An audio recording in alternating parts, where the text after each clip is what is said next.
বাজারে মরিচের ঝাল এখন শুধু স্বাদেই নয়, দামেও ভোক্তাদের চোখের পানি ঝরানোর উপক্রম।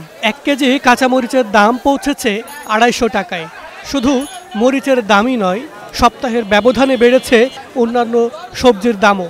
কিছুটা স্বস্তি খুঁজে পাওয়া যাচ্ছে কেবল শাকপাতায়। আমাদের নাগালের বাইরে, তারপরও নিতে হয়। আমি এখন নেব, কারণ হলে আমি শুকনো মরিচটা খাইতে পারি না, আমার গলায় ধরে। কাঁচামরিচ 400 টাকা কেজি খাইতে হইব। বৃষ্টি হলে টাকা আয় না, গাড়ি আয় না, এই জন্য বাড়িয়ে দিছে।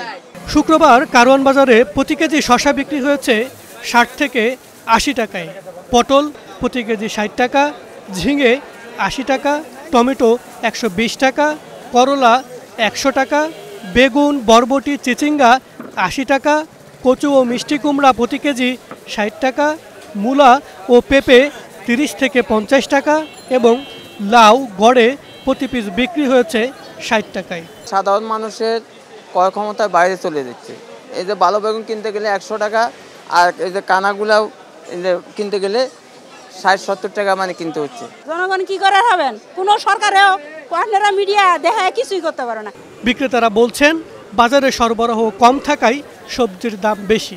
এছাড়াও বৃষ্টি বাদল বেশি হলে মরিচের দাম আরও বৃদ্ধি পেতে পারে এমন শঙ্কা ব্যবসায়ীদের। দাম একটু বাড়ছে, মানে বোঝার কারণে ইন্ডিয়ান বন্ধ থাকে না, তার কারণে একটু মনে দাম একটু বেশি, মাল কম আসলে দাম একটু বাড়তি থাকে। মোকাম থেকে বলে মালের বেলে সরবরাহ কম, এই কারণে বলে মালের দাম বেশি। এটা তো আর আমরা সঠিক জানি না। আমরা বিক্রি করি, দেখা গেছে আমরা 10 টাকা লাভে বিক্রি করি, 50 টাকা কিনি, 60 টাকা বিক্রি করি। এদিকে শুধু শাক পাতাতেই কিছুটা স্বস্তি রয়েছে।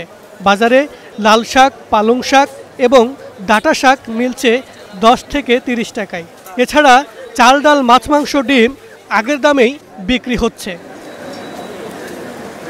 মাহাবুল ইসলাম, স্টার নিউজ, ঢাকা।